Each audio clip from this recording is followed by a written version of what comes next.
पूज्य गुरुदेव द्वारा बताए गए वचनामृत।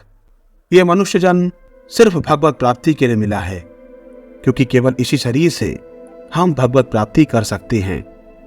सभी जीवों का अभीष्ट है परम शांति, परम विश्राम एवं परमानंद की प्राप्ति, और ये तभी संभव है जब भगवत प्राप्ति हो जाए। मनोरंजन में समय नष्ट मत करो, अभी बहुत बड़ी मंजिल बाकी है।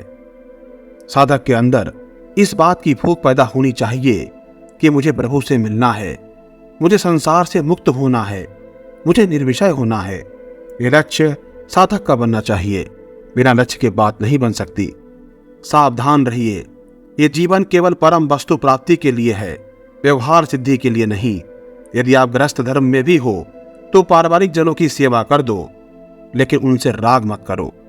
जितना बने उनके अनुकूल सेवा कर दो, उनकी आवश्यकताओं की पूर्ति कर दो, लेकिन निरपेक्ष रहकर और एकमात्र लक्ष्य रखो, भगवत प्राप्ति।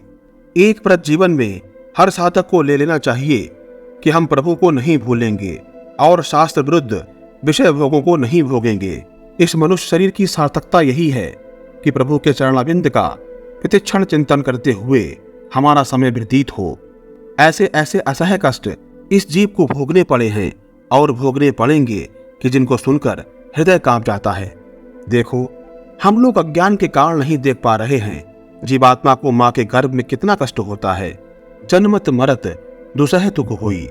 हम आप भी मां के घर से ही आए हैं, कौन सी सुविधा है वहां, लेकिन भगवती माया का ऐसा प्रभाव है कि हम उस कष्ट को भूल जाते हैं। अगर अभी एक क्षण के लिए हमारे हृदय में उस कष्ट की स्मृति आ जाए तो त्राहि माम बोलकर हम अभी भगवत शरणागत हो जाएंगे। और माया के प्रभाव के कारण हमें यह बात दूसरों पर दिखाई देती है और स्वयं को भूल जाते हैं। जब कोई मरता है तो देखो, उस समय कफ आकर उसके कंठ में रुक जाता है, लघुशंका शौच छूटती है, हाथ पैर कंपित होते हैं, कितना भयानक कष्ट होता है। अरे इसी कष्ट से मुक्त होने के लिए तो मनुष्य जन्म मिलता है। साधक को जीते जी ऐसी स्थिति बना लेना चाहिए कि शरीर में भयानक से भयानक पीड़ा होने पर भी मन प्रभु के चिंतन से ना हटे। जब ऐसी स्थिति आ जाएगी तो आनंद ही आनंद आ जाएगा, फिर हम बेपरवाह हो जाएंगे, जीवन का अलग लाभ मिल जाएगा। अगर संपूर्ण मनोयोग से हम प्रभु की आराधना करें तो बहुत कम समय में ही हम निर्भय पद प्राप्त कर सकते हैं, परंतु हम प्रमाद के कारण निर्भय पद की प्राप्ति को आगे के लिए टालते रहते हैं। अभी क्या है, कभी न कभी तो मोक्ष प्राप्त हो ही जाएगा, हो ही जाएगी भगवत प्राप्ति, भगवान के दर्शन हो ही जाएंगे, ऐसा सोचते हैं। यही प्रमाद की स्थिति हमें विषय सेवन के लिए मौका देती है, और विषय सेवन करने पर हम कभी भी भगवत प्राप्ति नहीं कर सकते। सच्चा अनन्य भक्त वही है जिसे अपने इष्ट के सिवाय अन्य कुछ दिखाई नहीं देता। हमारे सच्चिदानंद प्रभु ही आत्म स्वरूप से सबके हृदय में विराजमान है, इसलिए सब में हरि दर्शन की भावना करते हुए सबको सुख प्रदान करने की चेष्टा करनी चाहिए, और मन वचन कर्म से किसी को भी तुक नहीं देना चाहिए।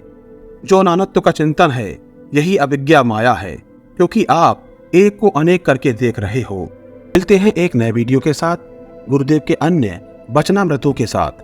तब तक के लिए आप इस दास को विदा करें। राधे राधे। श्री राधा वल्लभ श्री हरिवंश।